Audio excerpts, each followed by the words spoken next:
Ses amis de cinéma, il les compte sur les doigts d'une main, proche du réalisateur Alain Resnais, qui lui a sans doute offert ses plus beaux rôles, ou d'Étienne Châtilliez, pour qui il a été le père de l'insupportable trentenaire Tanguy. André Dussolier a toujours su, dans sa longue carrière, s'appuyer sur des partenaires importants pour trouver les meilleurs projets. Un don qui lui a permis de rencontrer des réalisateurs et des acteurs importants et de vivre des expériences inoubliables.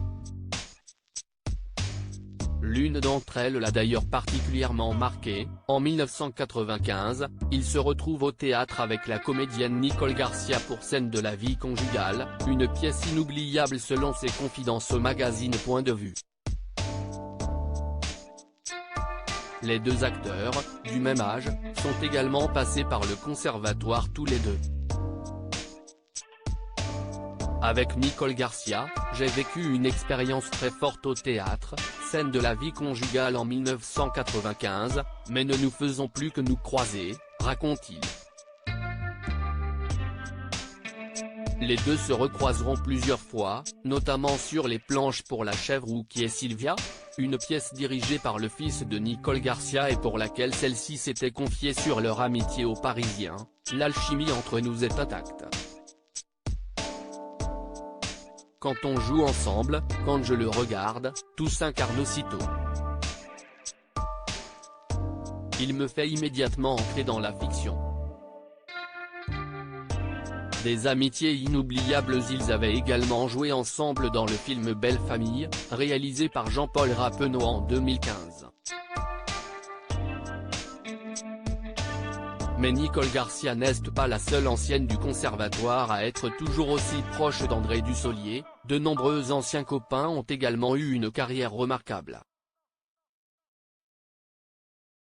Au conservatoire, j'ai rencontré Jean-François Balme, Nathalie Baye, Francis Perrin. Et il y avait aussi Jacques Villeray.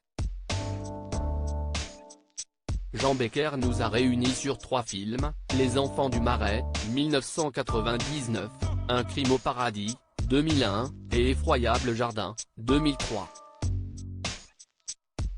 Les amitiés de cinéma sont particulières, chacun a sa destinée, explique-t-il au magazine avec philosophie. Conscient des belles rencontres qui ont émaillé sa vie, l'acteur se souvient notamment de Jean-Pierre Jeunet, avec qui il a travaillé pour Le fabuleux destin d'Amélie Poulain ou encore d'Étienne Châtilliez, dont il apprécie l'insolence, et de François Ozon dont l'inventivité lui a plu.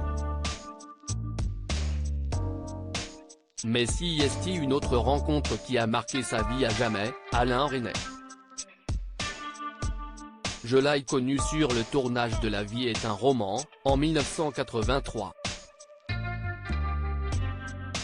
C'était un homme à l'image de son œuvre, très curieux, capable de sortir des auteurs du placard. Sabine Azéma, la dernière femme d'Alain Resnais, note de la rédaction, a toujours fait le lien entre nous, en dehors de nos 6 films ensemble. Notre amitié perdure, la mort d'Alain, en 2014, note de la rédaction, n'a rien changé, raconte celui qui a partagé de nombreuses fois l'écran avec la comédienne. Une belle relation.